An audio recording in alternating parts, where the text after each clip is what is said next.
Mas Helder, isso tudo significa o quê?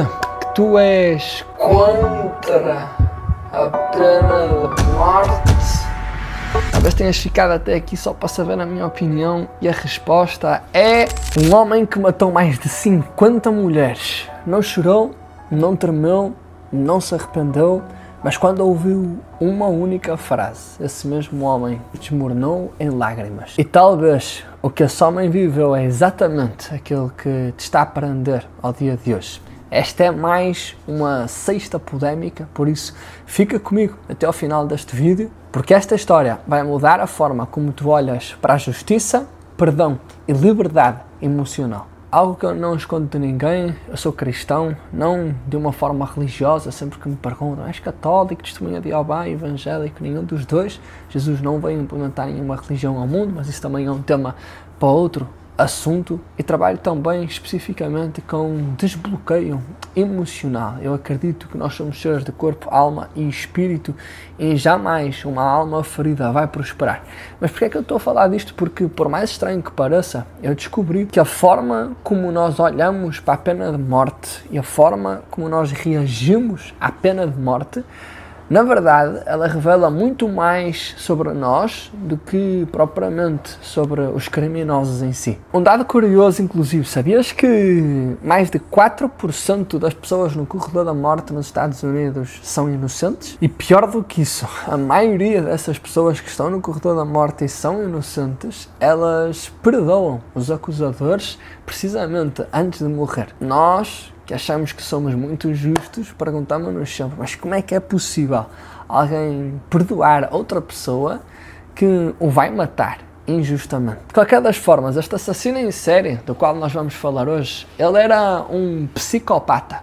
Ou seja, o psicopata é um dos transtornos emocionais mais perigosos do mundo, precisamente porque os psicopatas são incapazes de criar laços emocionais, de sentir empatia pela outra pessoa e, portanto, eles nunca se arrependem dos atos, das injustiças e dos crimes que cometem. Eles são pessoas extremamente calculistas e quando tu vês um psicopata que é um assassino em série, ele planeia cada coisa das suas ações para nunca ser descoberto. Estamos a falar de Gary Ridgway, o homem que se tornou o maior assassino em série dos Estados Unidos e que matou oficialmente 49 mulheres. No entanto, em entrevistas, ele inclusive admitiu que chegou a matar 71 mulheres. E durante o julgamento dele houve uma coisa interessante, porque lá nos Estados Unidos, as famílias tiveram a oportunidade de ir a tribunal e de falar para ele. O que acontece? Tudo aquilo que as pessoas demonstravam, ódio, raiva, choro, as pessoas diziam-lhe que o odiavam, as pessoas diziam que ele deveria morrer no inferno. E qual era a reação dele? Absolutamente nenhuma. Uma frieza emocional como se calhar tu nunca viste. E a única expressão emocional que ele tinha, além de toda a frieza emocional, era simplesmente o desprezo, a ironia. Até que um homem se levanta, e era pai de uma das vítimas, crente em Deus, e disse algo interessante. And he doesn't say to forgive just certain people, he says to forgive all.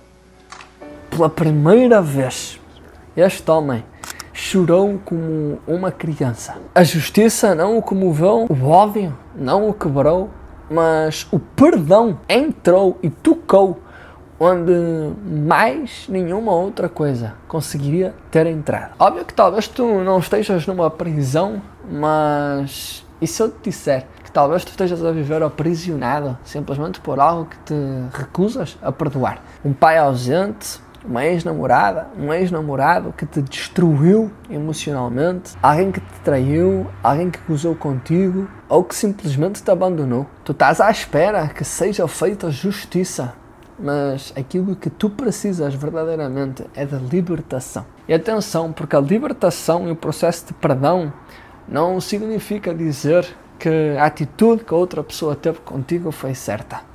Perdoar não é deixar a outra pessoa impune, é tirar a corrente do teu pescoço e parar de dar poder a quem te feriu, Porque a verdade é que talvez tu tenhas sido uma vítima durante 10 minutos, meio ano, 1 ano, até alguns anos, mas a partir do momento em que isso sai da tua vida e tu continuas a sofrer por essa mesma coisa, só mostra o quanto essa pessoa ainda tem poder sobre ti. Como cristão, eu acredito verdadeiramente que perdoar é libertar alguém e perceber, acima de tudo, que se calhar esse alguém eras tu mesmo. A maior parte das pessoas com quem eu tenho alguma sessão ou que vêm nos meus eventos vive presa em padrões emocionais, tudo porque não perdoaram. E quais são as consequências? Bloqueios emocionais que te fazem ter medo em amar de novo, autossabotas-te financeiramente,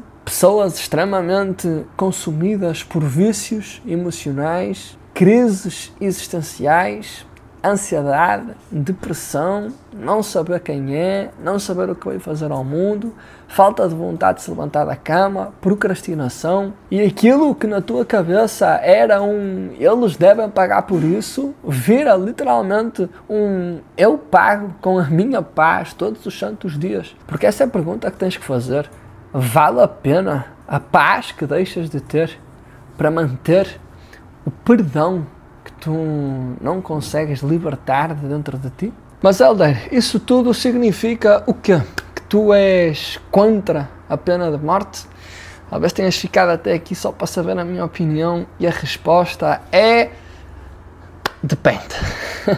A resposta que ninguém quer ouvir, mas esta é uma situação e um tema extremamente sensível à luz da Bíblia. Obviamente, eu enquanto cristão entendo que não sou eu quem dá a vida e, portanto, tenho que questionar até que ponto é que eu tenho o direito de tirá-la de alguém, e não tenho, simplesmente não tenho o direito de tirá-la de alguém. No entanto, e vamos pegar no caso específico desta pessoa que vimos no vídeo de hoje, alguém que matou, violou mais de 50 mulheres. Neste tipo de casos, os direitos humanos gostam sempre de olhar para a situação e pensar, ou mesmo nós enquanto cristãos gostamos sempre de olhar para o violador e para o assassino e pensar, não, é uma criatura que tem direito a arrepender-se, tem direito à salvação, até porque Jesus já morreu por nós. E realmente, Jesus morreu por nós, morreu para nos dar acesso à vida eterna, e agora falando aqui mais especificamente da palavra e para aqueles que entendem. No entanto, nós temos que entender que essa pessoa, ela tem oportunidade de arrepender-se, porque se ela, no corredor da morte, se ela arrepender-se verdadeiramente diante de Deus, nós não temos por que dizer que aquela pessoa não vai ser salva. Não nos cabe a nós fazer esse julgamento. Isso é um departamento que é de Deus.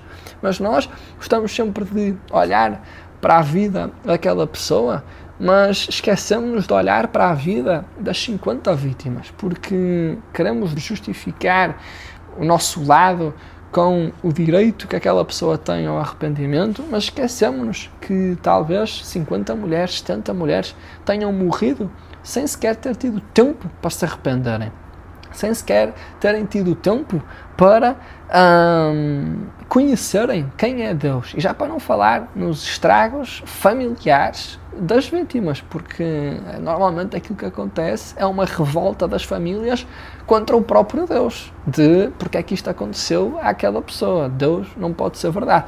Então, há aqui uma série de pontos em que nós temos que questionar e podemos discutir, mas para mim, nós temos sempre que pensar, ok, alguém matou, mas porquê que matou? Porque obviamente a Bíblia é muito clara no mandamento quando diz não matarás. Mas eu posso dar esse exemplo. Se eu estiver com a minha mulher e com o meu filho ao meu lado e aparecer alguém a querer matar o meu filho ou a minha mulher, eu vou matar para defender.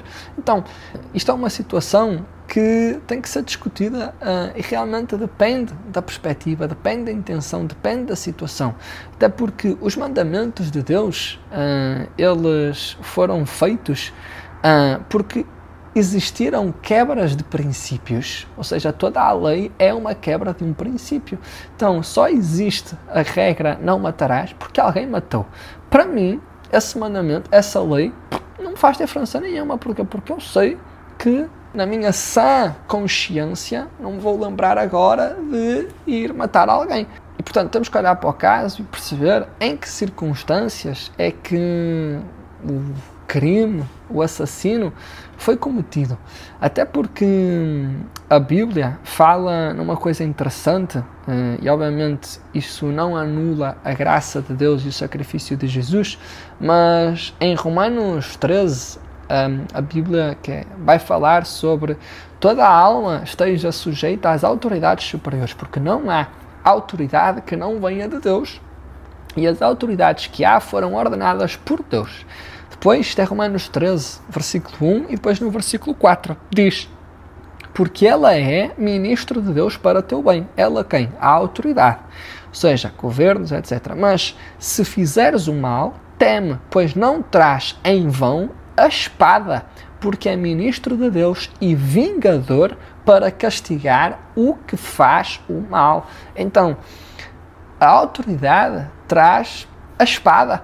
E quanto à pena de morte, eu sou a favor, sou contra. Sinceramente, como cristão, eu tenho que estar preocupado em fazer aquilo que este senhor no vídeo fez, que é em perdoar a outra pessoa. O que eu não posso querer enquanto cristão é fazer justiça pelas minhas próprias mãos. Ou seja, eu tenho que entregar a quem? Às autoridades. E, portanto, num país em que as autoridades, que foram ordenadas inclusive por Deus, porque é isso que diz a Bíblia, se as autoridades permitem que haja a pena de morte, e se há determinados crimes que estão lá, que dizem que a sentença é a pena de morte, então, se eu não quero estar nesse corredor, é só não cometer o crime. Portanto, se houve o crime cometido e a sentença foi a pena de morte, ainda que uma das vítimas tenha sido meu familiar, minha familiar, whatever, eu tenho que perdoar e deixar que a lei haja por mim. Eu não posso querer ir lá e fazer justiça pelas minhas próprias mãos e matar a pessoa em questão pelas minhas próprias mãos, com um senso de justiça ou com um senso de vingança. E nos países que não é estabelecida a pena de morte, eu não posso querer que haja. Porquê? Porque é a lei. Então, como cristão, e este é o primeiro pensamento que me vem à cabeça quando surge este tema, até porque este é um tema sobre o qual eu nunca tinha feito uma reflexão profunda, nós precisamos de olhar para, mediante cada situação, fazer o que nos compete a nós e simplesmente perdoar, porque foi o perdão daquele homem lá no tribunal que fez com que a graça de Deus recaísse sobre aquela pessoa e ela conseguisse sentir-se talvez arrependida. Nós nunca vamos poder ter a certeza disso, mas talvez as lágrimas de choro tenham sido essas lágrimas de arrependimento. No entanto, isso não significa que, por perdoarmos alguém, o vamos livrar da consequência. Ou seja, se naquele país a consequência era a morte, o facto de eu o perdoar não o vai livrar da morte. Portanto, essa é a minha opinião relativamente a este assunto. É um tema extremamente polémico e sensível para falar, e obviamente eu não me consigo, pelo menos ainda, colocar de um só lado, até porque, à luz da Bíblia, como nós a vimos lá em Romanos 13, a espada é o símbolo de poder judicial, inclusive o de tirar a vida. Portanto, isso sugere que a pena de morte pode ser legitimamente exercida pela autoridade civil, só não pode ser exercida de forma impulsiva ou pessoal. E concluindo, portanto, este assunto, eu termino com uma pergunta, que é: quem é que tu talvez precises de perdoar? E se o teu desbloqueio começar quando tu deres o perdão que achas que não podes dar? Estas são algumas perguntas para nós refletirmos e se de alguma forma este vídeo te tocou, ou se tu já passaste por uma experiência, por um processo de perdão relativamente a alguém que te magoou muito, então deixa aqui nos comentários como é que foi essa experiência. Talvez a tua história, o teu testemunho inspira alguém a fazer melhor e a ser melhor amanhã. E se tu és daquelas pessoas que sente que tem que perdoar alguém, ou sente que há algo que te trava, mas não entendes muito bem o que, e gostavas de ir mais fundo nesse processo, gostavas de ter clareza sobre aquilo que te está a impedir de tomar as ações que te levariam para um próximo nível, então presta atenção à descrição deste vídeo, que eu deixei lá uma surpresa para ti. Não te esqueças de deixar o teu gosto, subscrever o canal e partilha com alguém que esteja a precisar de ouvir esta mensagem. Seguimos firmes no propósito e esta foi mais uma sexta polémica. Obrigado, campeão, por teres assistido a este vídeo até ao final.